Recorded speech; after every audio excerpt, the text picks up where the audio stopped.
Joined here by Chippenham manager Mike Cook at the Thornbury Surfacing Stadium. Mike, a feeling we've become accustomed to a little bit in derby games over the last few years, but not a familiar feeling for us lately. We go down to a 4-1 defeat against the neighbours Bath in the first leg of the A4 derby. I know obviously it's very disappointing, but talk us through those first bits and pieces. I thought we weren't great first 45 minutes, didn't play enough football. Disappointing to concede the goal. Pars has got to pick him up. Talked about it in training. That's what they're going to hit, those sort of areas. So to concede that after a couple of minutes, puts you on the back foot. But I just think, we had a word with them in the half-time interval. I thought we were a little bit better second half. It's always nice when we get the slope on our side as well. But just thought we played a little bit more. We opened them up, got back in the game. But disappointing thing was when we needed a penalty, which for me I thought there was probably 2 blatant penalties today that we didn't get, and of course you don't get them. It's a different story in it today. Yeah, I think different story is probably where a lot of us have been pointing in our comments. I think the game was kind of finally poised at that point. I think we'd managed to pull back and get the equaliser through Ricky Aguiar, a really well taken free kick, and after that it just seemed as if it was going to be a little bit of an onslaught. We had the ball back in possession again, and then unfortunately down the right hand side the ball breaks and somehow Omar Holness finds himself free in the box to put them 2-1 up, and suddenly they've got a lead to defend again. Yeah, I'd agree with that. I can't understand why the referee's not give the penalty from the Anksy shot as well, because his arm is in a natural position like that. He's literally saved the ball, and we're 2-1 down at that time. We've got the momentum of the game. We're playing all right. We look like we're going to get a goal. You just need that refereeing decision to go your way, and then it's happy days. When they went down to 10 men, we just went for it a little bit, and obviously left us a little bit exposed. But I think it's better to go for it and try and get back in the game than sit back and just lump it up. I was disappointed with the referee's performance today. Yeah, and I think it's kind of crucial that from a Chippenham perspective, when we look at this, obviously sometimes we look to these interviews and we look to these the media work afterwards as a sort of a slight hope and a bit of a thought on what's going through your head after games. I think it's really important to suggest that a 4-1 scoreline today. We beat Dorking here 4-1 only a few short weeks ago, and there was probably question marks whether we were 4-1 worthy in that game. A very quick spell in the first half put us with a 3-0 lead to defend, and then we caught them on the break late on. Today Bath City's third and fourth goal have come from a breakaway down the right hand side from Tom Smith, and the referee's seen fit to give the penalty, which looked very contentious from where we were sat, and the fourth is Cody Cook running away with almost it was a 3-on-1 at that point. You've got to gamble and go forward, but 4-1 on the flash scores and on the CFAX isn't going to anywhere near tell the story of the fixture. Yeah, and you don't want to take anything away from Bath because they've won the game at the end of the day, and fair play to them for that. But for me it wasn't a 4-1 result in essence. And there's a couple of things that maybe we should do as well. I don't want to coach players to bring them down and get a booking, but if you do that in the middle of the park, it stops them breaking a little bit.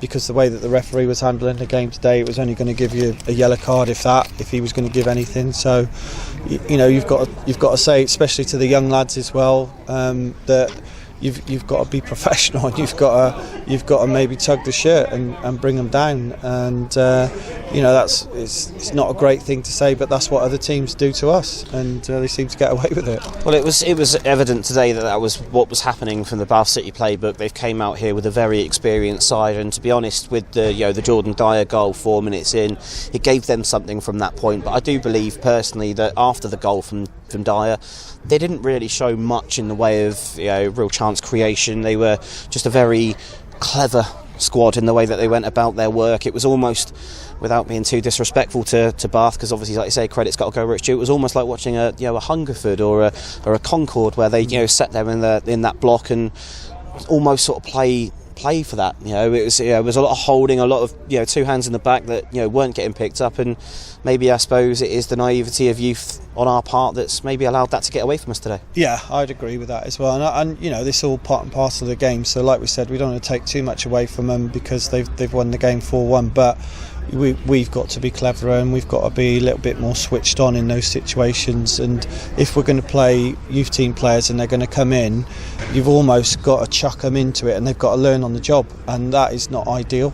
And we watched the game against Frome last week, a little friendly, and we watched the 23s play, and Frome are at the top of their league, and our sort of youth give them a really good game, and you thought, are they ready for this level? And you think probably before the game, not quite ready for this level, and especially when you see you're up against these experienced players who are good players as well, and having a couple of the COVID lads come back. They were never going to be playing 90 minutes. Swindon Town don't want them doing that, and we had to respect that as well. They'll hopefully be available for Tuesday as well for us, because we're down to the bare bones at the moment, to be honest.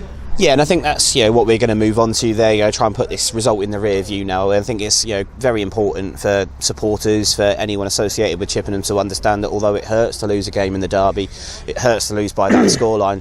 It's just a game of football. It's one game of football, and it's only 3 points. And with that 3 points, it still doesn't bring them any closer to where we stand in the table. We're still poised in a fairly good position, and there's a very, very short time now in which we've got to pick a lot of heads up and go again against Hungerford, who are really building a reputation for everything that we've just said that we've struggled against. The dirtier side of the game and the experienced game management side of football. Hungerford have pretty much outed themselves as the best team at this level of doing that, and they're grafting out results against big sides by playing in that style of football.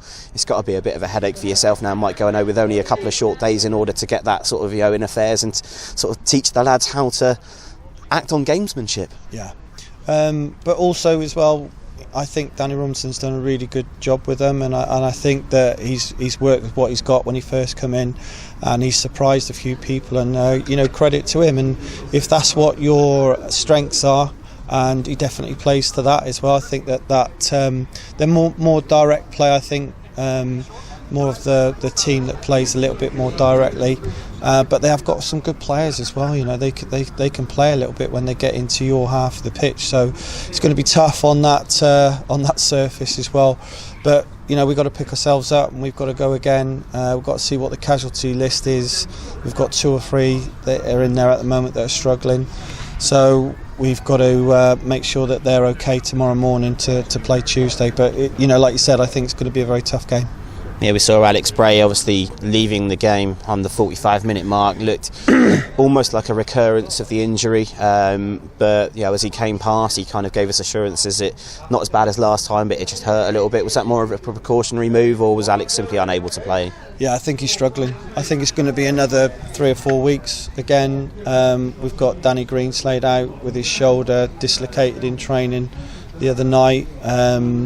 We've got Harry Warwick still out with his bad back, and Dan Griffiths still suspended. So there's 4 players that when we've been playing well, those players have played excellently for us that we're not going to be able to call on. So this is why we say we've got although we're down to the bare bones, we've got to pick ourselves up, and it's going to be an opportunity for some of the youth team players to get out there and show us what they're all about. Yeah, how far are we away from strapping our boots up and having to come along to training, Mike? You're not that far away, to be honest. You're not that far away, but today I'm pleased because we tried and we worked hard. We just didn't have that little bit of quality when we needed it, but we'll be okay. We've got to remember where we are in the league. We're in a good position in the league, and that result hasn't affected us too much today, but we've got to go and try and pick something up on Tuesday and then next Sunday again. One major positive that came out of today, Mike, I remember standing here having a conversation with you at the end of the last Boxing Day fixture against Bath. It was a slightly more maudlin experience with a lot less supporters in, and kind of knew that the writing was on the wall really for the nullification of that season. Roll on 12 months, it's Boxing Day again. Packed house here at Hardnewish Park, 1,600 the official attendance of both Bath and Chippenham supporters, treating the game in the right way, creating a fantastic atmosphere for you and the boys to play in today. To play in front of so many supporters, I suppose really, I know it sounds a little bit condescending, but when we're at this level of football, when we're kind of the semi-pro level that we are, to be playing in front of 1,600 paying punters, it's got to be a great feeling. Yeah, it is, and I think you want to play in all the big games, whether you're a player, a supporter, directors, they all want to be at these big games. It was lovely to see everybody as well, everybody getting on well from both sides of things, and like we said, we'll be back. There's no two ways about that. We'll be back, but it is galling to lose to your neighbours, but you've got to hold your hand up sometimes, and that perhaps with their little bit of quality, they've just done us today, and fair play to them, but we've got to be thinking now ahead for Hungerford, and obviously next Sunday as well. Of course, I mean, alluding to next Sunday there, we've got a very quick chance, as is the fixture. Bath being the local rivals, we tend to play them in a very short burst over those sort of Christmas period. New Year's Day, we've got an opportunity to put it right.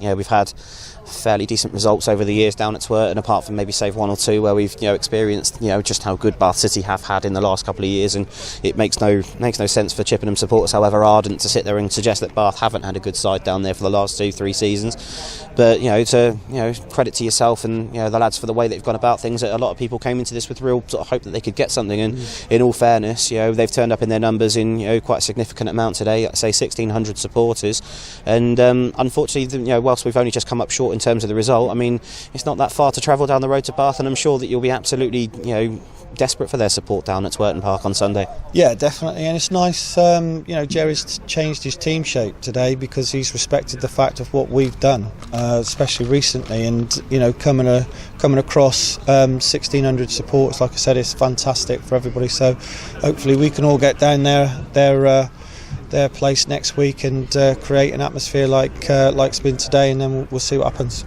Fantastic. Well, Mike, obviously it's disappointing today, obviously going down 4-1 to the rivals, but like you say, we've got a lot of time to put it right now. We've got Bath again coming up within a sort of 7-day period. We travel to Hungerford on Tuesday.